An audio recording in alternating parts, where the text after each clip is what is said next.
Hello everyone, मैं Vinu Verma excel in education channel में आप सभी का स्वागत करती हूँ। फ्रेंड्स, यहाँ पर हम तैयारी करते हैं यूजीसी नेट जून 2024 में होने वाली परीक्षा के लिए पेपर 1 और पेपर 2 एजुकेशन की। ठीक है, टीचिंग एप्टीट्यूड के जो है इंपॉर्टेंट टॉपिक ब्लूम्स टैक्सोनॉमी को हम यहाँ पर आज डिस्कस करेंगे, जो एक इंपॉर्टेंट कॉन्सेप्ट है और इसमें काफ़ी सारे टर्म्स हैं जिनको आपको समझना चाहिए, क्योंकि अब जो क्वेश्चन बनते हैं वो डायरेक्ट नहीं पूछे जाते हैं, आपसे काफ़ी डीपली क्वेश्चन पूछे जाते हैं। ठीक है, और साथ में ही मैं इस चैनल पर यूपीएचसीएससी जो आपका असिस्टेंट प्रोफेसर का एग्जाम एडवर्टीजमेंट 51 के लिए होगा, उसके जीएस की तैयारी भी करवाती हूँ। ठीक है, तो वो वीडियोस भी आती हैं, अगर आपके कोई जानने में कोई फ्रेंड हो, कोई जानने वाला हो, तो आप वहाँ पर शेयर कर सकते हैं। ठीक है, लिंक आप भेज दीजिएगा। तो इस तरह से मेरे चैनल को भी हेल्प हो जाती है और किसी की भी हेल्प हो सकती है ना। तो इस तरह से आप लोग यहाँ पर ब्लूम टैक्सोनॉमी को पढ़ेंगे, पूरे कॉन्सेप्ट को समझने की कोशिश करते हैं हम, और साथ में टेलीग्राम चैनल को भी आप लोग ज्वाइन करें, क्योंकि लिंक जो है इसका लिंक आपको डिस्क्रिप्शन में मिल जाता है। सारी पीडीएफ वगैरह आपको इसी में ही दी जाती है टेलीग्राम पे। ठीक है, तो चलिए स्टार्ट करते हैं। चैनल में पहली बार आए हैं तो सब्सक्राइब जरूर कर लीजिएगा और टेलीग्राम चैनल को भी ज्वाइन कर लें। ठीक है, चलिए स्टार्ट करते हैं। इंपॉर्टेंट कॉन्सेप्ट है। ब्लूम टैक्सोनॉमी को दिया किसने था? तो बेंजामिन ब्लूम इनका नाम था जिन्होंने इसको दिया था। ब्लूम ने शैक्षिक उद्देश्यों को अपने 3 भागों में वर्गीकृत किया था। ठीक है, मतलब जो ब्लूम की जो टैक्सोनॉमी है, टैक्सोनॉमी से मतलब होता है वर्गीकरण, तो जो ब्लूम का वर्गीकरण है ये 3 हायरार्किकल मॉडल्स इसमें यहाँ पर यूज किया गया है, और जो कि शैक्षिक उद्देश्यों के जटिलता और विशिष्टता के स्तरों में इसको क्लासीफाई करने के लिए यहाँ पर किया जाता है। अब क्लासीफाई इन्होंने किस तरह से किया?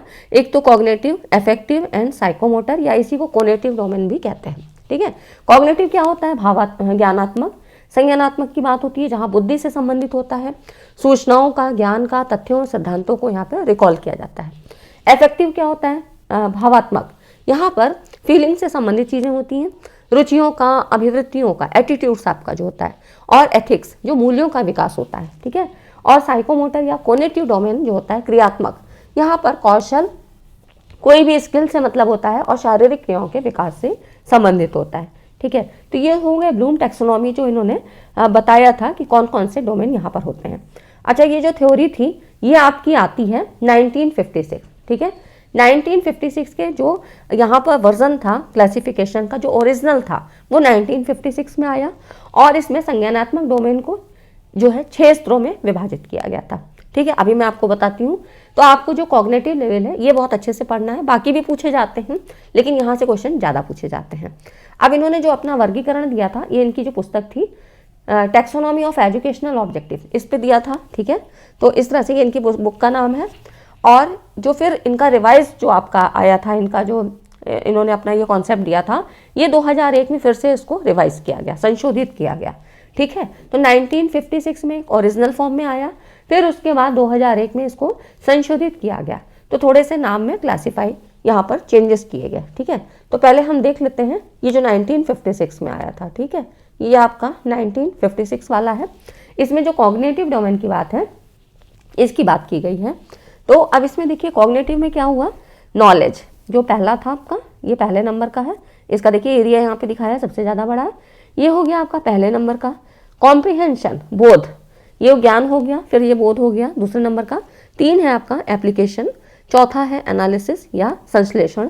सिंथेसिस आपका 5वें नंबर पे है, मतलब संश्लेषण, फिर विश्लेषण, और इवेल्युएशन मतलब मूल्यांकन, ये 6ठे नंबर का है। तो 6 स्टेप बताए, ये 1956 में इन्होंने बताया। अब इनका मतलब क्या है? नॉलेज मतलब क्या है? ज्ञान, उद्देश्य। अच्छा, यहाँ पर जो ज्ञान मतलब ये जो ज्ञान, और फिर कॉम्प्रिहेंशन और एप्लीकेशन, ये आपके हैं तीनों लो लेवल के हैं। ठीक है, यहाँ पर ये लो लेवल के हो गए, और उसके बाद ये आपका मीडियम लेवल पे आता है, और ये आपका हाई लेवल का है। ठीक है, लर्निंग आउटकम की अगर हम बात करें तो ये आपका हाई पे आता है। ठीक है, नॉलेज का मतलब क्या है? ज्ञान, उद्देश्य, निम्न स्तर का लर्निंग आउटकम होगा। यहाँ पे विशिष्ट शब्दों को, तथ्यों और सूचनाओं के रिकॉल का, मतलब जो भी चीज़ें होती हैं वो लर्नर को आप याद कराते हो। ठीक है, जो भी चीज़ें आप लर्न करा रहे हो, कोई इन्फॉर्मेशन दे रहे हो, कोई फैक्ट्स बता रहे हो, कोई रूल्स के बारे में बात करा रहे हो, तो वो क्या हो, लर्नर जो है उनको धारण करता है, उनको मतलब अपने बुद्धि में लेता है, चीज़ों को याद करता है, समझने की कोशिश करता है, और उसके बाद उनका रिकॉल, उनको फिर से मतलब उसको रिकॉल भी कराया जाता है। तो ये हो जाता है आपका नॉलेज। ठीक है, जो पहले नंबर का है। कॉम्प्रिहेंशन क्या होता है? बोध, ये भी निम्न स्तर का ही है। यहाँ पर जो भी चीज़ें आपकी रिकॉल कराई गई हैं उनको फिर अपने शब्दों में कैसे व्यक्त करेगा, ठीक है। तो बोध, यहाँ पर ये हो जाता है बोध, कॉम्प्रिहेंशन आप करते भी हो, है ना। एप्लीकेशन क्या होता है, एप्लीकेशन मतलब उपयोग, ये भी निम्न स्तर का ही है। ज्ञानात्मक में जो चीज़ें सीखी, जो भी कॉन्सेप्ट उसने सीखा, नियमों को सीखा, सिद्धांतों को सीखा, उसको अप्लाई कैसे करेगा, उनको उपयोग में कैसे लाएगा अपने दैनिक जीवन में, ये हो जाता है आपका एप्लीकेशन, जो तीसरे नंबर का है, ठीक है। एनालिसिस में क्या होता है, संश्लेषण, जो भी कॉन्सेप्ट सीखा गया है उसके विभिन्न भागों में बांटने और उनमें रिलेशन स्थापित करना। मतलब कोई आपने बड़ा कॉन्सेप्ट सीखा, अब उनको फिर छोटे छोटे टुकड़ों में बांटना, ठीक है, ये हो जाता है। जैसे कि यहाँ पर कोई पैरा का अर्थ समझाया गया, तो उसमें क्या है, अब वो उसमें से भी चीज़ों को और उसमें से छांटेगा, तोड़ेगा, उनको कई जो है छोटे छोटे खंडों में तोड़ेगा और फिर उनमें रिलेशन निकालेगा, ठीक है। तो इस तरह से सिंथेसिस में क्या होता है, इसी का उल्टा हो गया, एनालिसिस का ही उल्टा, 5वें नंबर का सिंथेसिस, विश्लेषण। यहाँ पर जो है एनालिसिस और संश्लेषण, एनालिसिस विश्लेषण और फिर सिंथेसिस संश्लेषण।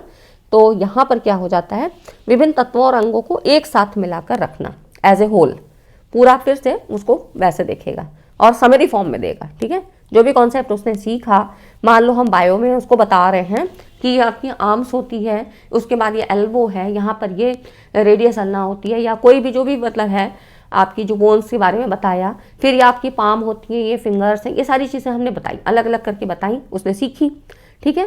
तो ये एनालिसिस में हो गया। अब सिंथेसिस में क्या है, वो इन सारी चीज़ों को जोड़ के देखेगा कि हमारा हाथ कैसे जो है वर्क करता है, हम फर्मली चीज़ों को कैसे पकड़ सकते हैं, कैसे लिखेंगे, राइटिंग कैसे करेंगे, ठीक है। तो ये चीज़ें हो जाती हैं संश्लेषण, ठीक है। तो यहाँ पर विभिन्न तत्वों और अंगों को एक साथ मिलाकर, मतलब यहाँ पर वो जैसे एग्जाम्पल के तौर पे कहें तो इसकी समरी बताएगा, फिर से उसको जो है पुनर्व्याख्या करेगा, ठीक है, कि कैसे वर्क करता है, हमारा हाथ कैसे वर्क करता है, सारी चीज़ों को मिला के हम कैसे लिख सकते हैं, ठीक है। इवेल्युएशन की बात है तो ये 6ठे नंबर का है और सबसे हाई लेवल पे इसको इन्होंने रखा। हाई लेवल का लर्निंग आउटकम होगा, तो यहाँ पर ये जब 5 उद्देश्य प्राप्त हो जाएंगे उसके बाद ही हम इवेल्युएशन की स्टेज पे पहुँचते हैं। यहाँ पर क्या होगा, कोई भी चीज़ का कंपैरिजन करना है, कोई कॉन्सेप्ट फॉर्मेशन है, निष्कर्ष निकालना है, निर्णय लेना है, ये सारी चीज़ें आती हैं इवेल्युएशन के अंतर्गत, ठीक है। तो जो लर्निंग आउटकम है, मतलब जो हमने जो हमारा उद्देश्य था, शैक्षिक उद्देश्यों के लिए बनाया गया है, और जो इसकी जो टैक्सोनॉमी है ये आपके पाठ्यक्रम डिज़ाइन के लिए यूज़ की जाती है। तो जो भी आपने उद्देश्यों का निर्धारण किया है, यहाँ पर इवेल्युएशन में आप चेक कर पाते हो कि इनका उद्देश्य जो है निर्धारण कहाँ तक हो रहा है, मतलब उद्देश्यों की प्राप्ति हो रही है, नहीं हो रही है ना। तो इस तरह से जो यहाँ पर लर्निंग आउटकम होगा वो हाई लेवल का होगा। इसमें क्या क्या चीज़ें होंगी, प्रॉब्लम सॉल्विंग लर्निंग होगी, ठीक है, यहाँ पर कोई प्रॉब्लम होगी तो वो सॉल्व कर सकता है, ठीक है, इतना हाई लेवल का हो जाता है। उसके बाद क्रिएटिव थिंकिंग डेवलप होती है, सृजनात्मक क्षमता, कोई भी चीज़ है तो वो अपने आप बताने में, अपने आप उसको क्रिएट करने में सक्षम होता है, ठीक है। सिस्टमेटिक नॉलेज, मतलब इस तरह से एनालिसिस सिंथेसिस करने के बाद वो चीज़ों को अपने हिसाब से उनको जो है अरेंज कर सकता है, तो एक तरह का सिस्टमेटिक उसके द्वारा डेवलप किया जाएगा, ठीक है। ये सारी चीज़ें आपके इवेल्युएशन के अंतर्गत आती हैं जो हाई लेवल का है ना। तो ये हो गया आपका कॉग्निटिव डोमेन। उसके बाद अब जो 2001 में संशोधन हुआ था, तो संशोधन में क्या क्या चीज़ें हुई इसको देख लेते हैं, क्योंकि यही चीज़ें यहाँ से पूछी जाती हैं और यही थोड़ा सा कन्फ्यूजिंग होती है ना। तो यहाँ पर देखिए जो 1956 वाला था ये है, और 2001 में जो हुआ ये हुआ, ठीक है। अभी कुछ आपके क्वेश्चन भी बताऊंगी जो आपके पूछे गए, ठीक है। यहाँ पर देखिए, यहाँ पर हमने पढ़ा नॉलेज था, तो अब जो संशोधन के बाद आया वो नॉलेज की जगह क्या हो गया, रिमेंबर हो गया, ठीक। यहाँ पर हम चीज़ों को फैक्ट याद करा रहे थे, थ्योरीज याद करा रहे थे, सारी चीज़ें नॉलेज में दे रहे थे, वही चीज़ इन्होंने रिमेंबर में कर दी। उसके बाद कॉम्प्रिहेंशन आया, ठीक है, तो यहाँ पे अंडरस्टैंड आ गया, है ना। उसके बाद एप्लीकेशन, अप्लाई, ठीक है। उसके बाद फिर आया आपका एनालिसिस, एनालाइज हो गया। चेंज कहाँ पर हुआ, सिंथेसिस, तो सिंथेसिस को यहाँ पे क्रिएट बाद में किया गया, और जो आपका इवेल्युएशन इसमें 6ठे नंबर पे था इसको 5वें नंबर पे कर दिया, है ना। तो इस तरह से ये हो गया आपका, और उसके बाद ये क्रिएट हो गया। तो मतलब जो चेंज हुआ वो क्या हुआ, इवेल्युएशन पहले हो गया और क्रिएट बाद में हुआ। इन्होंने ये कहा कि एनालिसिस और अप्लाई करने के बाद, मतलब जो आपका एनालाइज करा, मतलब जो उन्होंने तोड़ के सीखा, उसके बाद इवेल्युएशन होगा, और तब जाके वो क्रिएशन आना चाहिए, कि तब जाके ये हम इवेल्युएट कर पाते हैं कि चीज़ों को वो किस तरह से क्रिएट कर पा रहा है, न्यू थिंग्स को कैसे क्रिएट कर पा रहा है, ये 2001 में मतलब इन्होंने ये बताया, ठीक है। तो ये हो गया आपका जो रिवाइज फॉर्म में था, ठीक है। तो चेंज कहाँ पे हुआ, बाकी सारी चीज़ें वही हैं, इवेल्युएट को पहले कर दिया और क्रिएट को बाद में आया। अब इसको देख लेते हैं इनकी मीनिंग्स क्या है, ठीक है। तो यहाँ पर देखिए सबसे पहले, हाँ ये भी चीज़ें आपको जानना जरूरी है, जो संशोधित ब्लूम का वर्गीकरण था, रिवाइज ब्लूम टैक्सोनॉमी थी, इसको दिया कौन कौन लोगों ने था। तो यहाँ पर देखिए ब्लूम के जो सहयोगी थे डेविड क्रैथवोहल और ब्लूम के छात्रों में से एक थे लोरिन एंडरसन। तो देखिए ये नाम मैंने आपको क्यों बताना जरूरी समझा क्योंकि यहाँ पर क्या था, केरला सेट में यह आपका इनका नाम पूछा गया था, क्रैथवोहल का इनका नाम पूछा गया था। तो इस तरह से ये 2-3 नाम आपको पता होने चाहिए। तो जो ब्लूम के सहयोगी थे ना, डेविड क्रैथवोहल और ब्लूम के छात्रों में से एक लोरिन एंडरसन के नेतृत्व में रिसर्चर ने 2001 में वर्गीकरण को संशोधित किया, ठीक है। तो 2001 में ये संशोधन हुआ और किसके द्वारा हुआ, क्रैथवोहल, क्योंकि यहाँ से क्वेश्चन आ चुका है तो इसलिए आपको थोड़ा सा पता होना चाहिए, है ना। तो डेविड क्रैथवोहल एंड लोरिन एंडरसन, ये नाम आपको पता होने चाहिए। अब जो इन्होंने रिवाइज जो ब्लूम टैक्सोनॉमी थी उसमें क्या क्या चीज़ें आई, तो देखिए मैं आपको बता देती हूँ, हो सकता है आपको ये फॉन्ट छोटे दिखें। तो यहाँ पर देखिए रिमेंबर है ना, रिमेंबर आया, फिर अंडरस्टैंड आया, अप्लाई आया, एनालाइज, उसके बाद एवेल्युएट एंड देन क्रिएट आया। रिमेंबर में क्या हुआ, recall facts and basic concept, ठीक है। डिफाइन, डुप्लीकेट, लिस्ट, मेमोराइज करना, रिपीट करना, ये सारी चीज़ें। अंडरस्टैंड में क्या हुआ, एक्सप्लेन आइडिया और कॉन्सेप्ट, है ना। जो हम कॉम्प्रिहेंशन पढ़ रहे थे वहाँ पर वही चीज़ें क्या है, अंडरस्टैंड में है। क्लासीफाई, डिस्क्राइब करना, डिस्कस, ठीक है। लोकेट करना, रिकॉग्नाइज, रिपोर्ट करना, मतलब अपने शब्दों में आप जैसे भी बता सको। तो एक्सप्लेन आइडियाज और कॉन्सेप्ट, ऐसे याद रखो। अप्लाई में क्या था, आपको एप्लीकेशन पता होना चाहिए। Use information in new situation, कोई नई स्थिति आएगी तो आप जो नई चीज़ें जो आपने सीखी हैं पहले से उनको कैसे उनको अप्लाई करोगे, इम्प्लीमेंट करोगे, सॉल्व करोगे, ठीक है, डेमॉन्स्ट्रेट करोगे, है ना। तो ये सारी चीज़ें आपकी use information in new situation.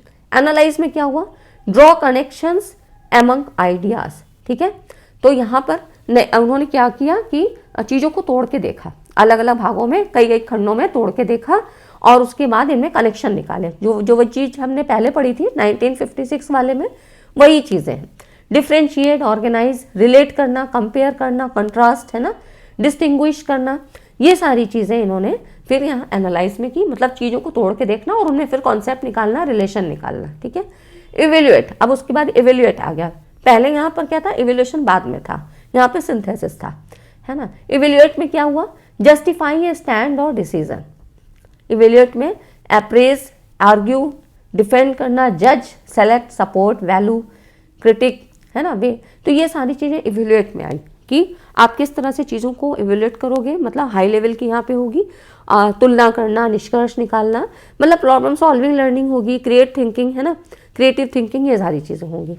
उसके बाद क्रिएट, प्रोड्यूस न्यू और ओरिजिनल वर्क। अब जो चीज़ें आपने सीखी तो इवैल्यूएशन करने के बाद हमें ये पता लगता है कि वो बच्चा यहाँ पर लर्नर जो है वो किन चीज़ों को क्रिएट कर सकता है, नई चीज़ें डिज़ाइन कर सकता है, असेंबल कर सकता है, कंस्ट्रक्ट कर सकता है ना, डेवलप कर सकता है, ये सारी चीज़ें, ठीक है। तो ये हो गया रिवाइज ब्लूम टैक्सोनॉमी, जो आपकी यहाँ इन्हीं से क्वेश्चन आपके बनते हैं, ठीक है। ऐसा नहीं है कि और में से नहीं आते हैं, जो बाकी डोमेन है उनसे भी क्वेश्चन आते हैं, तो हम उनको भी देख लेते हैं। इतनी चीज़ें अगर आपको समझ में आ गई, बिल्कुल इजी वे में मैंने आपको बताने की कोशिश की और कहाँ से क्वेश्चन बनते हैं, क्योंकि अगर आपने इतना पढ़ लिया है ना तो क्वेश्चन कहीं बाहर से नहीं आएगा, इन्हीं में से पूछा जाएगा, ठीक है। तो अगर पसंद आया वीडियो तो वीडियो को लाइक एंड शेयर कर दीजिए। अब देखिए जो यहाँ पर आपके जो बाकी डोमेन्स हैं उनके बारे में बात कर लेते हैं। तो देखिए जो एजुकेशनल ऑब्जेक्टिव थे 3 भागों में थे, कॉग्निटिव, अफेक्टिव एंड कॉग्निटिव या साइकोमोटर। नाम में कंफ्यूज मत होना, कॉग्निटिव या साइकोमोटर, है ना, ये जो लास्ट वाला है। उसके बाद यहाँ पे हमने ये सारी चीज़ें पढ़ ली। नॉलेज था, comprehension, application, analyse, synthesis and evaluation, ये हो गया। अब देखिए जो भावात्मक पक्ष है इसमें क्या है, रिसीविंग। रिसीविंग में क्या होता है, कोई भी छात्र अगर उसको हमें कोई चीज़ सिखानी है तो पहले क्या होगा, उसको विचारों से, भावों से उसको तैयार करना पड़ेगा, ठीक है, तभी वो रिसीव करने की स्थिति में होता है। तो छात्रों को परिस्थितियों और घटनाओं से अवगत कराना, और जब तक वो अवेयर नहीं होगा, सीखने के लिए भी जागरूक नहीं होगा तो रिसीव नहीं कर सकेगा, ठीक है। तो ये होगा रिसीविंग, तभी रिस्पॉन्ड करेगा, मतलब रिसीविंग करेगा। उसके बाद दूसरा आता है रिस्पॉन्डिंग, अनुक्रिया करना। अनुक्रिया से मतलब यहाँ पर मतलब आग्रहण, रिसीविंग का जो मतलब है, यहाँ पर कुछ ऐसे स्टिमुलस, उद्दीपन, ऐसी चीज़ें क्रिएट की जाती हैं जिससे कि वो सीखने के लिए परिस्थितियों से अवगत हो जाए, सीखने के लिए तैयार हो, ठीक है, तभी रिसीविंग कर पाएगा। रिस्पॉन्डिंग में क्या होता है, जैसे कि छात्रों से जब प्रश्न पूछा जाता है तो वो रिस्पॉन्ड करते हैं, है ना, तो ये अनुक्रिया हो जाती है कि आप जो स्टिमुलस है उसके अकॉर्डिंग किस तरह से अनुक्रिया करते हो। वैल्यूइंग में क्या होता है, वैल्यूइंग में मतलब छात्र मूल्यों को स्वीकार करता है और प्राथमिकता का स्तर प्रदान करता है, तो ये हो जाता है वैल्यूइंग। कॉन्सेप्चुअलाइजेशन, विचारण, यहाँ पर प्रत्येक मूल्य पर, जैसे उसने कही, क्योंकि यहाँ फीलिंग्स की बात हो रही है, हम अफेक्टिव डोमेन की बात कर रहे हैं, तो विचारों की, भावों की, इन सारी चीज़ों की बात कर रहे हैं, रुचियों की, है ना, अभिवृत्तियों की। तो इस तरह से यहाँ पर जो भी मूल्य उसने सीखे, इन पर गहन विचार करने के बाद वो अपने विचार में बनाता है, उस कॉन्सेप्ट को, उसके अर्थ को समझता है और यहाँ पर व्यवस्थित रूप से उनको ऑर्गेनाइज करता है, ठीक है, मतलब कॉन्सेप्ट को डेवलप करता है, कॉन्सेप्ट बनाता है, एक व्यवस्थित रूप से उनको इकट्ठा करता है।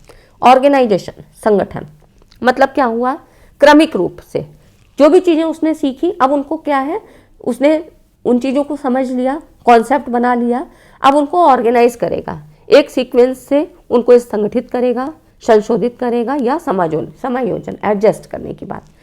चरित्रीकरण, ये सबसे ज़्यादा हाई लेवल का होता है। यहाँ पर ये जो लास्ट में है, यहाँ पर क्या होता है, एक मूल्य प्रणाली विकसित हो जाती है, ठीक है, क्योंकि यहाँ पे हम अफेक्टिव डोमेन की बात कर रहे हैं, तो यहाँ पर हमेशा वैल्यूज़ की बात होगी, फीलिंग्स की बात होती है।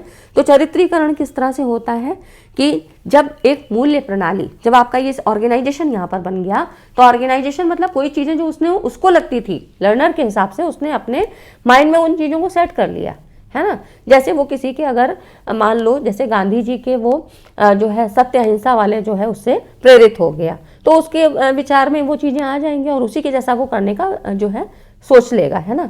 तो ये एक ऑर्गेनाइजेशन हो गया। अब उसका जो चरित्र निर्माण होगा वो भी इसी के अनुसार होगा, उसको झूठ बोलना नहीं अच्छा लगेगा, वो अपना ईमानदारी के साथ, सत्यनिष्ठा के साथ, और जीव हत्या नहीं करेगा, है ना। तो इस तरह से चीज़ें यहाँ पर चरित्र डेवलप हो जाता है, ठीक है। तो ये क्या हो गया, हाई लेवल का हो जाता है, और ये भी 5 भागों में बंटता है। यहाँ पर भी क्या होता है कि डेवलपमेंट ऑफ इंटरेस्ट हो जाता है, अपनी रुचि के अनुसार, हर व्यक्ति की अपनी, क्योंकि व्यक्तिगत भिन्नता होती है, तो इंटरेस्ट अपना अलग होता है, अप्रिशिएशन अलग होता है, एटीट्यूड, उसकी अभिवृत्तियाँ अलग होती हैं, है ना।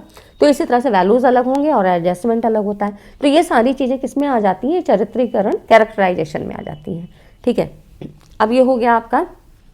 उसके बाद अगर हम बात करें कोनेटिव डोमेन, कोनेटिव डोमेन में क्या होता है, यहाँ पर क्योंकि हम शारीरिक क्रियाओं के आधार पे, स्किल्स के आधार पे यहाँ पर बात करते हैं, तो ये जो क्षेत्र है ना, ये जो डोमेन होता है, यहाँ पर आपका इम्पल्सन, उत्तेजना, यहाँ पर क्या होता है कि किसी भी कार्य, मतलब अगर हमें कोई चीज़ सिखानी है, कोई स्किल उसमें बतानी है, कोई कौशल उसमें डेवलप करना है, तो जब तक इंटरेस्ट नहीं होगा बिल्कुल नहीं सीखेगा। तो कोई रुचि उत्पन्न करना, इम्पल्स, ऐसा आवेग उसमें उत्पन्न किया जाए कि उसको कार्य को सीखने के लिए प्रेरित हो, तो रुचि का होना बहुत ज़रूरी है ना। तो ऐसा कुछ किया जाएगा, ऐसी चीज़ें दिखाई जाएंगी कि उसमें रुचि डेवलप हो, इंटरेस्ट हो, तो ये हो जाता है इम्पल्सन, उत्तेजना, एक्साइटमेंट होना चाहिए, ठीक है। उसके बाद अनुकरण, फिर क्या होता है यहाँ पर, अनुकरण में चीज़ों को सीखने का वो कोशिश करता है, ठीक है, वैसा ही अनुकरण करेगा। फिर मैनिपुलेशन आता है, मतलब कोई चीज़ क्या होता है, या देख के सिखाई जाती है ना। साइकोमोटर में क्या होता है, चीज़ों को देख के सीखना, अनुकरण करना और उनको वैसे ही करने की कोशिश करना। मैनिपुलेशन में क्या होता है, मैनिपुलेशन में यहाँ पर जब कोई भी गत्यात्मक क्रिया की जाती है, तो क्योंकि वो मांसपेशियों के द्वारा, उसकी जो मसल्स हैं उनके द्वारा करवाने की कोशिश की जा रही है, हाथ पैरों की यहाँ गतिविधि को यहाँ पर करवाया जा रहा है, तो इसमें वो अंतर को समझता है, ठीक है, और अपने लिए जो उपलब्ध क्रियाएं हैं, जो भी चीज़ें उसने सीखा, तो अपने अकॉर्डिंग उसको क्या सही लग रहा है, उसको क्या सुविधाजनक है, उस हिसाब से वो मैनिपुलेशन करता है, ठीक है। तो ये हो जाता है आपका मैनिपुलेशन। कोऑर्डिनेशन में क्या होता है, फिर कोऑर्डिनेशन में यहाँ पर जो एक सामंजस्य बैठाया जाता है, ठीक है। तो इसमें क्या होता है कि जो भी चीज़ें वो सीख रहा है, जो भी स्किल सीख रहा है, उसमें कोऑर्डिनेशन बनाएगा। जैसे कि मान लो बात करें, अगर हम टाइपिंग की बात करें, तो टाइपिंग में आप देखते हो जब सिखाते हैं, अब तो खैर कंप्यूटर पे सब लोग या लैपटॉप पे या आप मोबाइल वगैरह पे करते हो, लेकिन जो पहले था टाइपराइटर में क्या होता था, टाइपिंग कर रहे हैं और इधर आपको देखना है, एक तरफ आपकी नज़र रहेगी जो भी आपका यहाँ पर है, मतलब टॉपिक्स है या जो भी आपके पास कॉन्सेप्ट है उसको आपको ऐसे देखते जाना है और आपकी उंगलियां ऐसे चलती जाएंगी। तो ये कोऑर्डिनेशन हो गया कि आपकी आंखें उधर काम कर रही हैं और आप इधर जो है टाइपिंग, आपको लेटर्स पता है, यहाँ पर ये लेटर्स है और वो आप टाइपिंग करते चले जा रहे हो, ठीक है। तो ये कोऑर्डिनेशन होता है। जब आप गाड़ी चलाना सीखते हो तो आप क्या करते हो, आप देख भी रहे हो और आपका जो है हाथ में स्टीयरिंग पे और पैरों पे भी, मतलब सब पे कोऑर्डिनेशन बना हुआ है, ठीक है। नहीं तो अगर एक भी गड़बड़ होगा तो वो फिर प्रॉब्लम हो सकती है। तो ये हो जाता है कोऑर्डिनेशन। फिर है हैबिट फॉर्मेशन। जब आपने इतना अभ्यास कर लिया, इतना जो है प्रैक्टिस कर ली, तो यहाँ पर क्या हो जाती है, वो आदत में आ जाता है ना। जब आप गाड़ी चलाते हो तो फिर क्या होता है कि वो चीज़ें आप अपने आप करने लगते हो। तब इतना ज़रूरत नहीं है कि हम मतलब आप बात भी करते जा रहे हो, आपने फ़ोन भी अटेंड कर लिया और फिर भी गाड़ी चलाते जा रहे हो। लेकिन नए नए में क्या होता है कि वो चीज़ें नहीं होती हैं, तो हमको बहुत ध्यान केंद्रित करना पड़ता है ना। तो ये हो जाती है हैबिट फॉर्मेशन, ठीक है।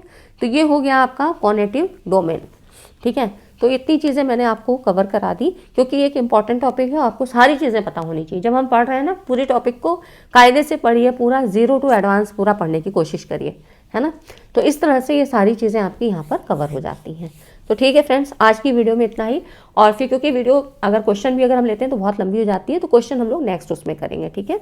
तो अगली वीडियो में ऐसे ही इंपॉर्टेंट टॉपिक के साथ मिलते हैं। अगर वीडियो अच्छी लगी तो वीडियो को लाइक एंड शेयर करिए। मिलते हैं अगली वीडियो में। Thanks for watching this video.